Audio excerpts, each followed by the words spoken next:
જય જય ગરવી ગુજરાત આ ખાલી શબ્દો નથી, આ એક એવી લાગણી છે, એક એવી ધૂન જે દરેક ગુજરાતીના દિલમાં વસેલી છે.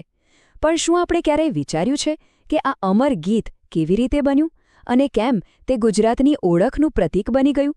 તો ચાલો આજે આપણે આ ગૌરવગાથાની અંદર ઉતરીએ અને એને બરાબર સમજીએ. આ એ જ શબ્દો છે જે આપણે સ્કૂલની પ્રાર્થનાથી લઈને મોટા મોટા ફંક્શન્સ સુધી વર્ષોથી ગાતા આવ્યા છે. આ ફક્ત એક કવિતાની લાઈન નથી, આ તો એક સાંસ્કૃતિક વારસો છે જે આપણને આપણી જડ સાથે જોડી રાખે છે. આને ખાલી એક કવિતા કહીએ ને તો એ અધૂરું કહેવાય. સાચા અર્થમાં તો આ એક ગૌરવ ગીત છે, એક એવું ગીત જે ગુજરાતના ગૌરવની, એના સન્માનની વાત કરે છે. અને હા, એને ખાસ સમૂહમાં ગાવા માટે જ બનાવવામાં આવ્યું હતું. પણ સવાલ એ છે કે આટલા જોરદાર શબ્દો લખ્યા કોણે? આ ગૌરવ ગીત પાછળ કોની કલમ હતી, કોની દ્રષ્ટિ હતી?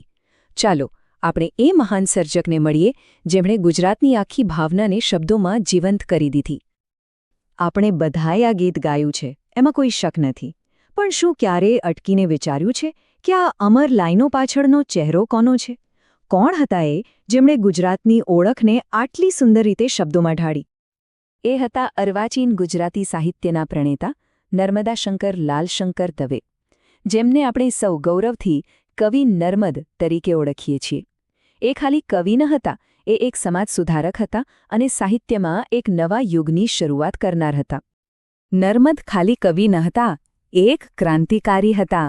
સુરતમાં જન્મેલા આ સમાજ સુધારકે સાહિત્ય માટે એવું કામ કર્યું જે એ સમયે કોઈ વિચારી પણ ન શકે. એમણે પોતાની પાક્કી શિક્ષકની નોકરી છોડી દીધી. શું કામ? કારણ કે એમનો જુસ્સો હતો ગુજરાતી સાહિત્યને એક નવો જાકાર આપવાનો. એમણે નિબંધ, આત્મકથા, શબ્દકોશ આ બધાની શરૂઆત કરીને ગુજરાતી સાહિત્યનો પાયો નાખ્યો.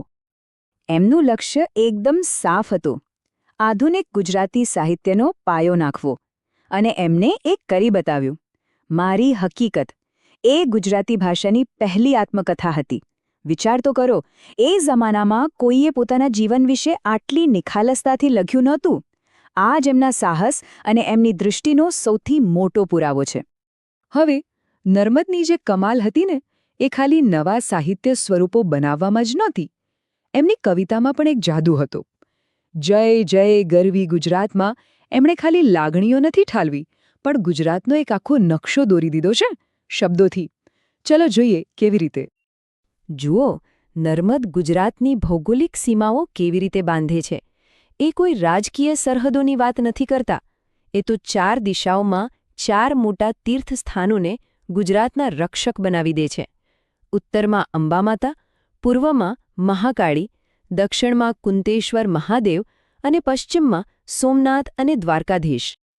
આનો સીધો અર્થ એ છે કે નર્મદની નજરમાં ગુજરાત ખાલી જમીનનો ટુકડો નથી. એક પવિત્ર ભૂમિ છે જેની સરહદો દેવી દેવતાઓ પોતે સાચવી રહ્યા છે.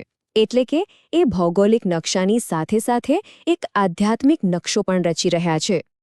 તો આવી પવિત્ર અને સુરક્ષિત ધરતી પર રહેનારા લોકો કેવા હોય? નર્મદના મતે એમનામાં 2 ખાસ ગુણો છે અને આ 2 ગુણ જ આ કવિતાનો જીવ છે. એ છે પ્રેમ અને શૌર્ય. ચાલો આને જરા સમજીએ. અહીં નર્મદ ગુજરાતના સ્વભાવના 2 પાસા બહુ સુંદર રીતે બતાવે છે. એક બાજુ એ આપણને પ્રેમ ભક્તિની રીત શીખવા માટે કહે છે, જે પ્રેમ, કરુણા અને ભક્તિનો માર્ગ છે. તો બીજી જ બાજુ એ ગુજરાતીઓના ખમીર, એમના સાહસ અને પરાક્રમને પણ ગર્વથી ગાય છે. આ પ્રેમ અને શૌર્યનું એક અનોખું મિશ્રણ છે. અને પછી આ બંને મોટા ગુણોને ભેગા કરીને નર્મદ એક જ શબ્દ બનાવે છે, પ્રેમ શૌર્યાંકિત. એટલે કે એવી પ્રજા જે પ્રેમ અને શૌર્ય બંનેથી બનેલી છે, બંનેથી અંકિત થયેલી છે. શું અદ્ભુત વિચાર છે નહીં? અને આ જ બંને મૂલ્યોનું પ્રતીક છે કવિતામાં આવતો ઝળળ કસુંબી ધ્વજ. આ ખાલી એક ધ્વજ નથી, પણ એક આદર્શ છે, એક એવા ભવિષ્યનું સપનું છે જ્યાં ગુજરાતની ઓળખ પ્રેમ અને શૌર્ય બંનેના સમન્વયથી બને. અને આ જ વાત આપણને કવિતાના સૌથી ઊંડાણમાં લઈ જાય છે. નર્મદ ખાલી ભૂતકાળના ગુણગાન નથી ગાતા કે ખાલી વર્તમાનનું વર્ણન નથી કરતા. એમની નજર તો સીધી ભવિષ્ય પર છે. આ કવિતા એક વિઝન છે. આ વિઝન દેખાય છે કેવી રીતે? એમની દરેક કડીમાં ગુજરાત માટેનો પ્રેમ છલકાય છે. જ્યારે નર્મદા અને મહી જેવી જીવાદોરી સમાન નદીઓને યાદ કરે છે ને, ત્યારે ખાલી નદીઓનું નામ નથી લેતા, પણ એનાથી ગુજરાતના ઉજ્જવળ અને સમૃદ્ધ ભવિષ્યનો ઇશારો આપી રહ્યા છે. અને આ જ રીતે એમણે એક એવું અમર ગીત બનાવ્યું જે ખાલી ગૌરવ જ નહીં પણ આશા પણ જગાડે છે. અને છેલ્લે આ બધું આપણને એક મોટા સવાલ પર લાવીને ઊભું રાખે છે કે કેવી રીતે ખાલી થોડાક શબ્દો, એક કવિતા કોઈ આખા પ્રદેશની ઓળખ બની શકે છે.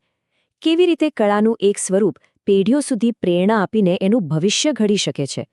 જય જય ગરવી ગુજરાત આ વાતનું જીવતું જાગતું ઉદાહરણ છે.